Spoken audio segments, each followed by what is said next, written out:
Өмірдің тылсым тұстары өте көп. Кейде біз қаласақ та, қаламасақ та, өмірде кездесіп қалып жатады. Тылсымдықты таңсық көретін жастар бұл дүниеден бақилық болып, о дүниеде байыз тапқан аруақтардың рухын шақырып, өмірін жатқызып жатады. Бұл істердің дұрыс емес екендігін біле тұра, сондай қадамдарға баратын көбінесе қызыққа жаны құмар студенттер. Осы тектес тылсым оқиғалар ескі үйлерде де байқалып жататын көрінеді. Ендеше бастарында осыған ұқсас жайттар өткен бірнеше кісінің оқиғаларын оқып берейін сіздерге. Гүлнұр, студент. Менің өз басымнан тылсым оқиға өткен жоқ. Бірақ дүниеде тылсым күштің бар екеніне сенем. Бірде бірге оқитын құрбымның айтып берген оқиғасынан кейін тылсым күшке сенімім арта түсті. Құрбымның ағасы Алматы қаласында тұратын. Бір күні ағасының досы: "Қыздар, аруақтарды шақырып болашақ жұбайларының кім екенін біледі екен. Екеуміз аруақ шақырып көрейік", деп ұсыныс тастайды. Сол мезетте оған бұл қызық көрінген құрбымның ағасы келісе кетеді.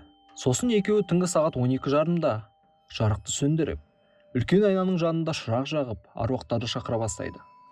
Құрбымның ағасы ашық жарқын жігіт болған екен. Ол: "Бірінші менің жарымның кім екенін білейін", деп айнаның алдында отыра қалыпты. Аруақтарды ойыншық көріп күліп отырған жігіттің сәлден соң жанары кең ашылып, тілден қалғандай мүйіз қатып қалған көрінеді. Оның бұл отырысына секем алған досы оны бас салып иығына жұлқыласа да, отырған орнынан қозғалмай қойыпты. Сол уақытта жарықты жақса тылсымның күші жойылатынын білген ол жалма-жан жарықты жағып қалған екен. Кенет досының оң түссіз, боз болып жерге құлап бара жатқанын көріпті. Содан бері құрбымның ағасы тілден қалып, мәңгүрттік күй кешіп жүр екен. Ал оның айнадан не көргенін, неден қатты қорыққанын ешкім білмейді. Архат, жүргізуші. Өмірде біз түсіне алмайтын тылсым күштер бары анық. Мен өзім оған сенемін. Бұл таңғажайып оқиғаны басымда өткерген уақытта онша мән бермеген екенмін. Қазір де есіме түссе, таңғалысымды жасыра алмаймын. Алтынбек деген досым бар еді. Қазір марқұм болып кетті. Алтынбек бәріміз бас қосып отырғанда, ол әрдайым: "Жігіттер, менің өлімім көлік апатынан болады. Мен оны әрдайым өң мен түстің арасында жатып көрем", деп айтатын. Біз оған ішіп алып қайдағыны айтасың деп әзілге бұрып жіберетінбіз.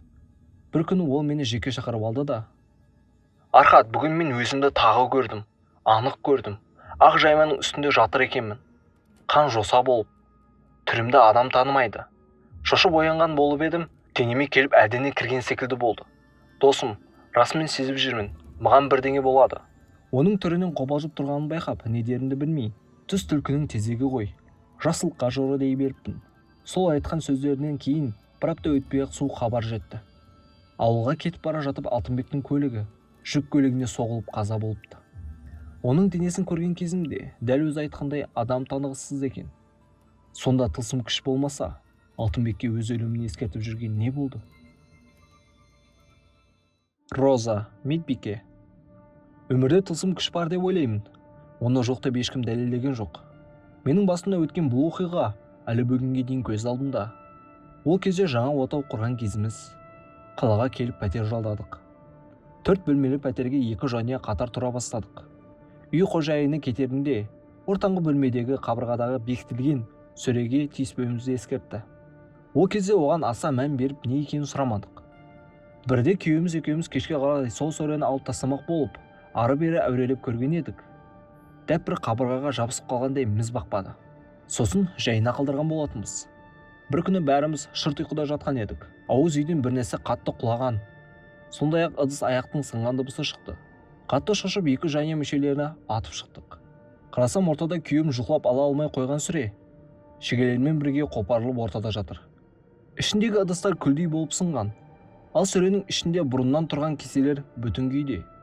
Сөйтсек бізбен көрші тұратын келіншек сөреге өз ыдыстарын қойып, ондағы кеселерді ығыстырып жинап тастаған екен.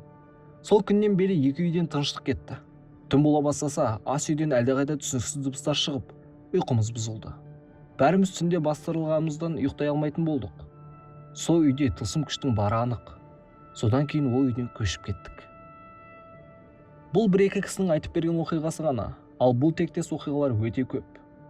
Дегенмен дүниеде тылсым күштің бары анық. Ал сіз тылсым күштерге сенесіз бе?